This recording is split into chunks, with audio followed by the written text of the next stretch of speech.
আমার হয়ে কেন, দলের হয়ে সর্বত্র, মানে সাগর থেকে আর পাহাড়, যেভাবে আমাদের দলনেত্রী, দেশনেত্রী মমতা বন্দ্যোপাধ্যায় তিনি এই বয়সে যেভাবে মানুষের কাছে পৌঁছাচ্ছেন, তাঁর প্রতি কৃতজ্ঞতা, ধন্যবাদ জানাই।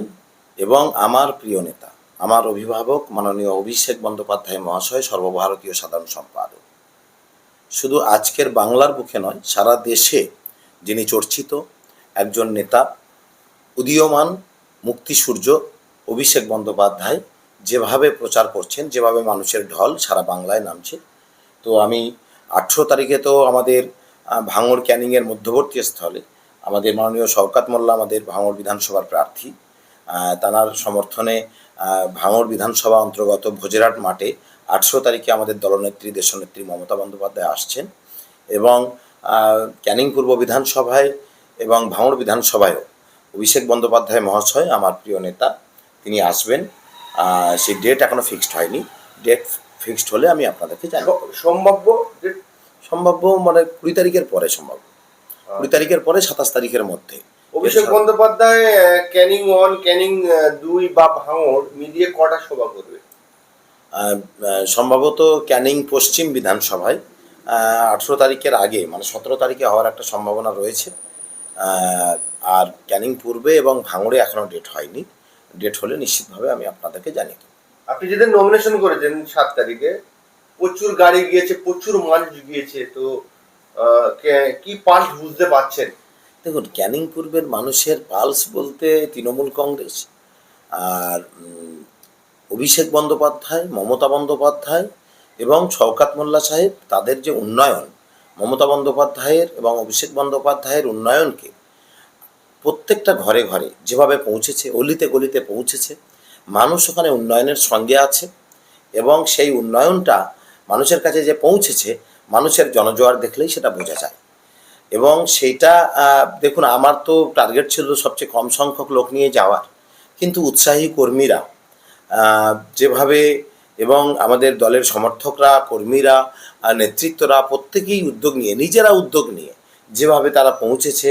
আমি ক্যানিং 2 ব্লকের 7টি অঞ্চল এবং ভাঙড় বিধানসভা, ভাঙড় 1 নম্বর ব্লকের 6টি অঞ্চল, এই 13টি অঞ্চল থেকে, প্রত্যেকটি অঞ্চল থেকে শয়ে শয়ে মানুষ, কেউ বাইকে গিয়েছে, কেউ 4 চাকায় গিয়েছে।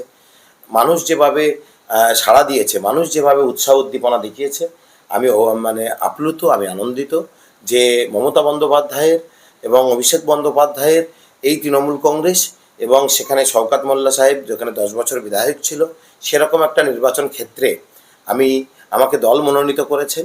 তাই আমি দলের প্রতি কৃতজ্ঞ যে এই মানুষগুলোর পাশে থাকে সেবা করতে পারবো, মানুষের পাশে দাঁড়াতে পারবো।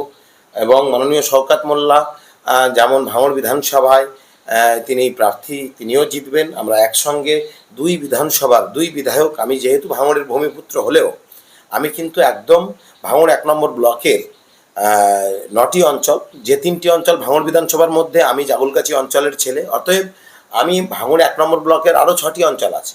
আমাদের থানা এক ছিল, আমরা মানে ব্লকের অন্তর্গত পঞ্চায়েত সমিতির আন্ডারে। এখন কলকাতা পুলিশ হয়ে সেই থানাগুলো ভেঙেছে, কিন্তু আমরা এক থানার মানুষ ছিলাম, কিন্তু ভাঙড় থানার অন্তর্গত এই মানুষগুলো আমরা সব একসঙ্গেই ছিলাম। কলকাতা পুলিশ হওয়ার পরে এগুলো ভেঙেছে।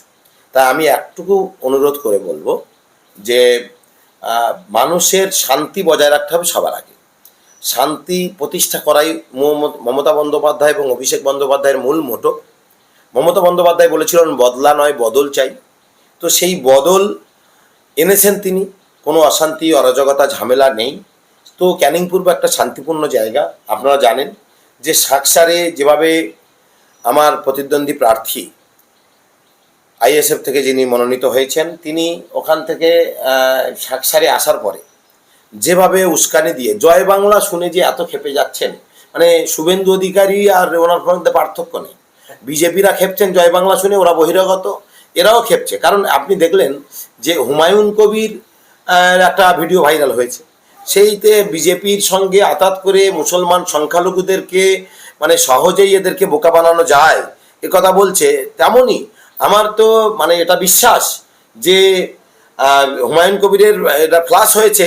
কোনোদিন দেখবেন নৌসাদ সিদ্দিকী আইএসএফেরও ফ্লাশ হচ্ছে, কারণ এদের মূল মোটো এবং উদ্দেশ্য যে মুসলমান ভোটকে ভাগ করে দিয়ে এরা মানে বিজেপিকে সাহায্য করতে চায়, বিজেপির সহযোগিতা করতে চায়।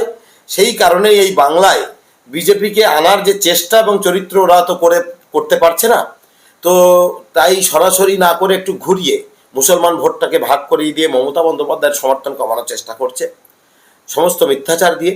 তো আমি বলবো মমতা বন্দ্যোপাধ্যায়ের সঙ্গে সংখ্যালঘু মানুষরাও তাদের মানে মমতা বন্দ্যোপাধ্যায়কে বিশ্বাস করে, কারণ বিজেপি শাসিত রাজ্যগুলোতে যে কি হচ্ছে, এখানকার যেমন এসসি এসটি মানুষ, যারা আদিবাসী তফসিল সম্প্রদায়ের মানুষ, তারাও কিন্তু মমতা বন্দ্যোপাধ্যায়ের উপর বিশ্বাস রাখে, কারণ তারা জানে যে মণিপুরে কিভাবে এসটি সম্প্রদায়ের, এসসি সম্প্রদায়ের, আদিবাসী সম্প্রদায়ের মেয়েদেরকে উলঙ্গ করে কিভাবে সেখানে মিছিল করে রেপ করছে, পুড়িয়ে মারছে, জিপ কেটে দিচ্ছে। এই সমস্ত আদিবাসী মেয়েদের ওপর, এসসি মেয়েদের ওপর, যেভাবে দলিত মেয়েদের ওপর যেভাবে সারা মানে ভারতবর্ষের বিভিন্ন রাজ্যে অত্যাচার চলছে, তো এই বাংলায় সেটা যাতে না হয়, তাই এখানে হিন্দু মুসলমান ঐক্যের সঙ্গে আছে, মমতা বন্দ্যোপাধ্যায় হিন্দু মুসলমানের সঙ্গে আছে। দাদা, আমরা দেখলাম যে একেবারে আরাবুল ইসলাম নমিনেশন ফাইল জমা দিলেন এবং সেখান থেকে প্রশ্ন করার পর একেবারে আপনাকে বলছে যে বাহারুল আমার কাছে কিছু না এবং আমি লিড পাবো, ক্যানিং থেকে, কি বলবেন? তার সঙ্গে কি আরেকটা কথাও বলেছে যে 2011 সালে নান্নু হোসেন নির্দলের প্রার্থী ছিল, আর ও তখন তৎকালীন তৃণমূল কংগ্রেসের প্রার্থী ছিল। ও বলছে না যে 11 সালে আমি ওকে হারিয়েছি, তো 11 সালে 15 বছর কম ছিল আমার বয়স, এখন 38 বছর বয়স, আর 15 বছর আগে আমার কত বছর বয়স ছিল সেই অনুযায়ী আপনি ভেবে দেখুন, তখন যদি ওকে হারাতে পারি তাহলে এখন ওকে নাস্তানাবুদ করবো, জামানত বাজেয়াপ্ত করবো। এসবের কালচার, আরাবুল ইসলামের কালচার সম্পর্কে আপনারা ভাঙড়ের অলিতে গলিতে খুঁজলে পাবেন যে আরাবুল ইসলামের ক্যারেক্টার, তার চরিত্র কি, তার সঙ্গে যারা ঘুরত তাদের কাছেই শুনতে হবে যে আমরা তো তার সঙ্গে এক সময় পার্টি করেছি, আমরা তো জানি তার চরিত্র কেমন, আমরা তো জানি সে কি করেছে মানুষের সঙ্গে, কোন কর্মীর পাশে দাঁড়িয়েছে। আপনারা একটা কথা মানে বিশেষ করে 2006 সালে ও যখন বিধায়ক হয় তখন কিন্তু সাকসার অঞ্চল ভাঙড় বিধানসভার মধ্যে ছিল। 2009 সালে সেটা ক্যানিং পূর্ব বিধানসভার মধ্যে যায়। তো এই 3 বছর 6 থেকে 9 সাকসারের মানুষকে আপনি জিজ্ঞাসা করবেন একটা মানুষ ওর কাছ থেকে কোনো উপকার পেয়েছে কিনা।